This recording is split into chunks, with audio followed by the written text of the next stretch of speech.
Meu irmão, minha irmã, vamos dar sequência às nossas videoaulas. Eu sou o professor Roberto Silva. Este é o curso A Bíblia em Minhas Mãos, em nome da comunidade Anunciadores do Reino. Vamos pedir a luz do Espírito Santo para iluminar a nossa mente ao entendimento e dar continuidade às nossas aulas. Vinde, Espírito Santo, enchei os corações dos vossos fiéis e acendei neles o fogo do vosso amor. Enviai, Senhor, o vosso Espírito e tudo será criado, e renovareis a face da terra. Oremos. Deus, que instruíste os corações dos vossos fiéis com a luz do Espírito Santo, fazei que apreciemos retamente todas as coisas segundo o mesmo Espírito e gozemos sempre da vossa consolação. Por Cristo Senhor nosso. Amém. Estamos reunidos em nome do Pai, do Filho e do Espírito Santo. Amém. Muito bem.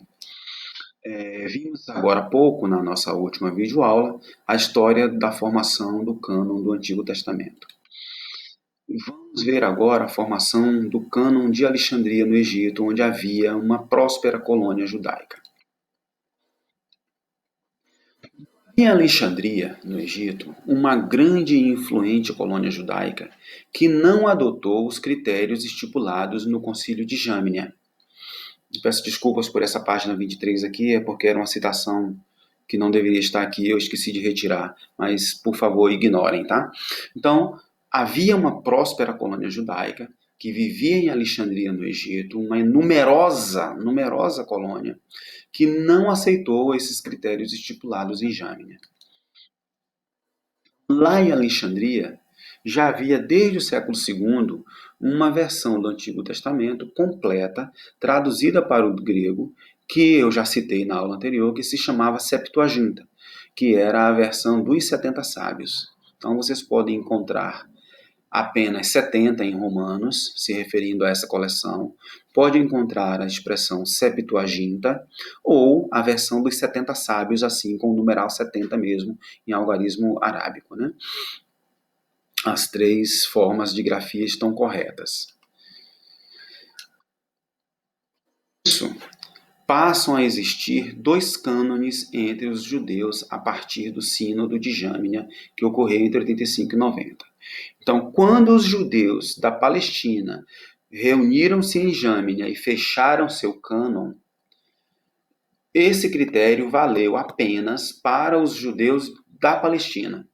Os judeus que viviam fora da Palestina não seguiram esse critério e continuaram com a sua coletânea completa, com 46 livros no Antigo Testamento. Então, dois cânones, eles geram um problema.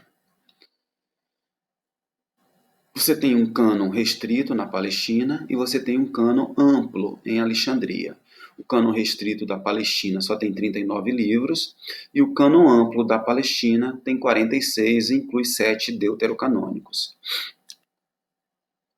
Apóstolos e os evangelistas, ao escreverem o Novo Testamento em grego, citavam o Antigo Testamento.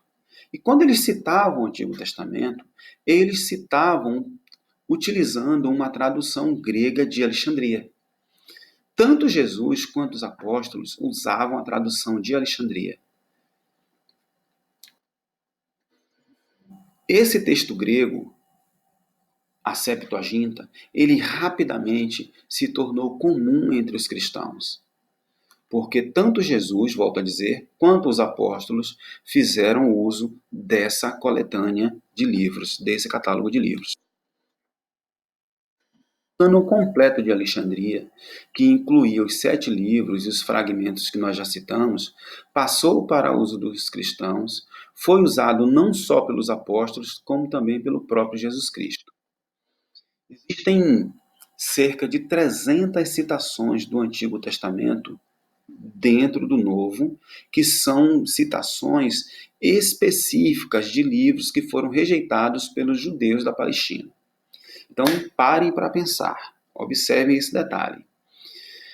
De mais de 350 citações que tem do Antigo Testamento dentro do Novo, cerca de 300 citações são de livros rejeitados pelos judeus da Palestina.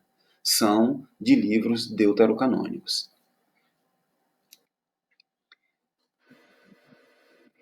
Vocês vão pegar a Bíblia de vocês e vão abrir nesses textos aqui, Lucas, Evangelho de São Lucas, capítulo 1, versículo 17, e vai comparar com Eclesiástico 48, versículo 10. Vocês vão observar que esses textos eles são idênticos. Ou seja, quando Jesus fala o que ele diz lá no Evangelho de Lucas, ele está se referindo ao que está escrito no Eclesiástico, capítulo 48, versículo 10, que é um livro deuterocanônico. Mateus tem uma outra fala de Jesus no capítulo 27, versículo 43, que ela é exatamente idêntica ao que está escrito no livro da Sabedoria, capítulo 2, versículos 13 e versículo 18. É 13 e 18, tá? Não é do 13 ao 18. O ponto separa versículos não conectados, tá? Então, é versículo 13, pula para o 18. Então, vocês vão ver que eu só citei duas, que é para dar compreensão a você que está cursando conosco. Esses textos de Lucas e de Mateus, eles são palavras ditas por Jesus, que quando Jesus fala, ele cita exatamente livro da sabedoria, que é um deuterocanônico, e cita livro de Eclesiástico, que é outro deuterocanônico. Leia e faça suas anotações, porque isso é muito importante. Tá? É preciso a gente compreender que o que a Igreja Católica segue, esse catálogo com 46 livros no Antigo Testamento, não é aleatoriamente, tem um fundamento. Jesus e os apóstolos fizeram uso dessa coletânea de livros. E essa coletânea passou para o uso dos cristãos.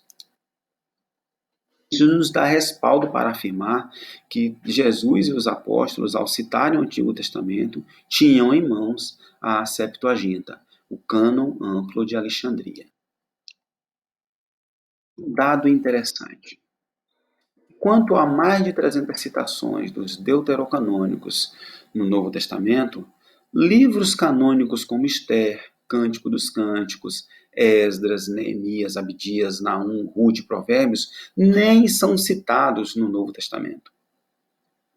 Então, isso reforça mais ainda a importância dos deuterocanônicos, principalmente pelas citações feitas por Jesus e pelos apóstolos.